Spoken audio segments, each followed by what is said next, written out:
Arizona Votes 2024 Primary Day Special, hosted by Barry Marksey.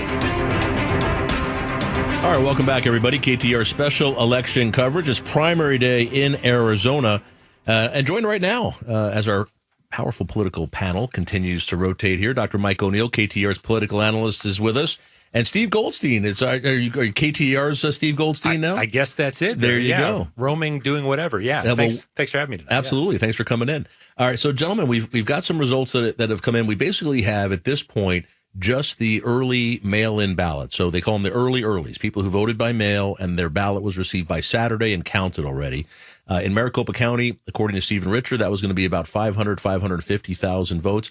Some interesting numbers are already starting to shape up, though. Kari Lake leading Mark Lamb by a sizable amount, but she only has about 53.3% of the Republican vote. Most everybody was saying if she got below 65%, 60%, that would be a bad showing.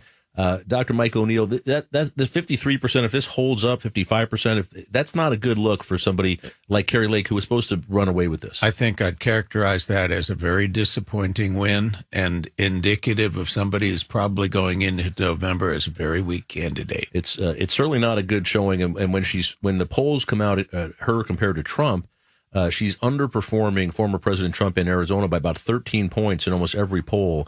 This seems to be consistent with that. Well, Barry, I had the joy of moderating a lot of debates during the primary season, and one of them was the non-debate when Kari Lake decided not to participate.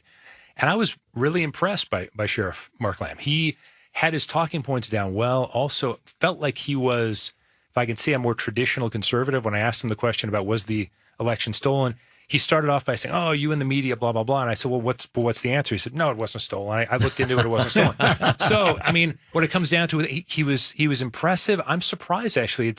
I think Kari Lake should be disappointed by a victory of less than 20 to 25 points. Yeah, it's going to be pretty shocking. We'll see how this ends up. It's not done yet. A lot of votes still to be counted, but this is the biggest chunk. What we have already is probably 65 to 70% of the overall vote total.